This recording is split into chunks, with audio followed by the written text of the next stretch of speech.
It is sort of governing by trolling. I mean, just this screwing with Joe Biden by having him up there. On the other hand, it's also platforming someone who has not just recently become a kook and a crank and a conspiracy theorist, but he's been one his whole adult life, essentially. Republicans have known he's been a weirdo for a long time, but now, because it's hurtful to Biden, we're platforming it. So I think it's kind of a waste of time. It's kind of a troll. It is very clear his campaign for president is nothing but a stunt. He will not win a single primary. Joe Biden is going to be the Democratic nominee for president, and Robert Kennedy Jr. is not. The only real political question to ask him is, will he support the Democratic nominee for president, or will he run as a third-party candidate, which will be the most help he could possibly give Donald Trump in the presidential election? I've been very reluctant to speak about Robert Kennedy Jr. on this program because I have not wanted to enable his access to the drug addiction that he has never conquered, the addiction to attention, the very same addiction that has driven Donald Trump in all of his adult life. If he believes certain vaccines are dangerous, so what, Jessica? So what?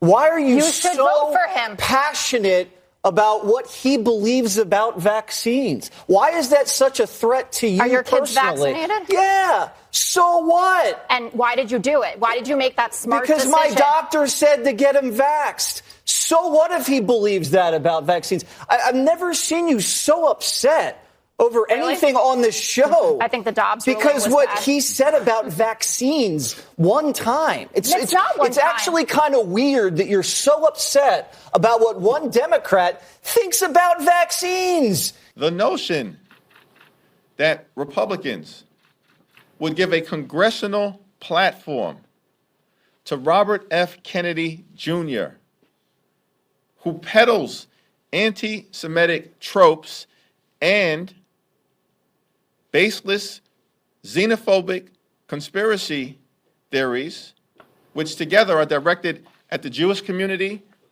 and the Chinese American community, is unbelievable. Which is why you can't take my Republican colleagues seriously when they tell you that they believe in tolerance. Why would you give Robert F. Kennedy Jr. a congressional platform to spew his hatred? What are you afraid that he would say under oath today that you want to stop even the American people from having the opportunity to hear? I'm not afraid of anything he would say. I just don't want to hear him. I don't think you want to bring bigots before the Congress, but apparently that's par for the course with this majority. You're not here to propound your case for censorship. You are here for cynical reasons to be used politically by that side of the aisle to embarrass the current president of the United States, and you're an enabler in that effort today. And it brings shame on a storied name that I revere. I began my political interest with your father, and it makes me profoundly sad to see where we have descended today in this hearing. You don't have the right to a platform, public or private. We don't have to give one of the largest platforms of our democracy, Congress, this hearing. Our right does not mean that we as Americans are not free from accountability. And that's what's distressing about this hearing. Even knowing what they know about Mr. Kennedy's hateful, evidence-free rhetoric, and even though they've invited any number of witnesses to make their point, Speaker McCarthy, Chairman Jordan affirmatively chose to give this a platform. They intentionally chose to elevate this rhetoric to give these harmful, dangerous views a platform in the halls of the United States Congress. That's endorsing that speech. That's not just supporting free speech. They have co-signed on idiotic, bigoted messaging. What you have stated and tried to associate me with through guilt by association is simply inaccurate. Virtually everything, every statement that you just made about me is inaccurate. I have never advised Black Americans not to receive vaccines. At one point you say I'm anti-vax, and that's a bad thing. The other moment you point out that all my children are vax. I'm fully compliant with the vaccine schedule myself, except for COVID. I took flu vaccines for 20 years straight. I have never been anti-vax. I have never told the public avoid vaccination.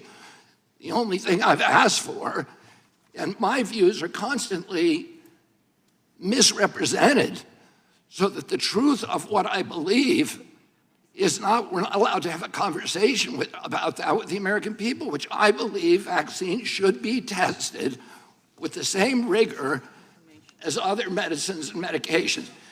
You tried to associate me a moment ago with the replacement theory, which is racist. No, I did not say you Time had the belongs to the replacement gentleman theory. from I said my Kentucky. colleagues. Time belongs to the gentleman from I Kentucky. denounce that theory. It is racist, and I have never endorsed it or had any association with it.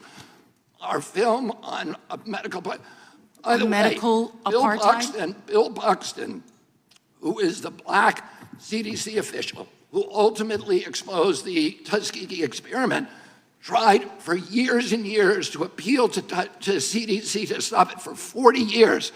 Finally, he got relief by walking into my uncle's office in the building next door. Teddy held hearings and ended the experiment. I remember that very well.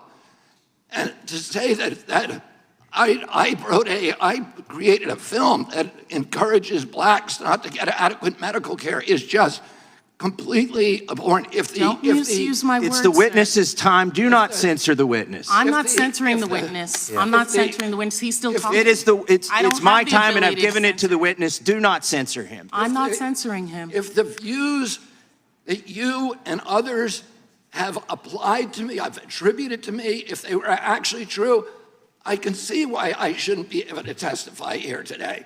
Those are not true. These are defamations and malignancies that are used to censor me, to prevent people from listening to the actual things that I'm saying. And I think, ranking member, that we should have a real conversation rather than an exchange of ad hominem attacks.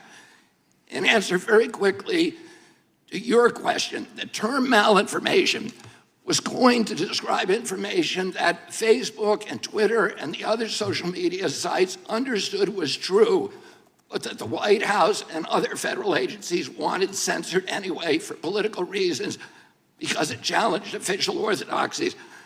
I'll give you one example. I was included in a group called the Disinformation Dozen. And Facebook and others were asked to censor us, which they did. And by the way, my Hank Aaron post, it was taken down. My whole Instagram account with 900,000 people was taken down because of that. Oh, they knew, Facebook knew that the Disinformation Dozen claim, and what they said, the Disinformation Dozen came from this very shady group called the Center for Preventing Digital Hate in England that's funded by dark money, that should be looked into. They claim that 65% of the vaccine misinformation on the internet was generated by those 12 people. Facebook itself said that is impossible. That is false information. We know that not to be true. And yet, when the White House asked them to censor this Disinformation Dozen, including me, they did it anyway when they knew it to be untrue.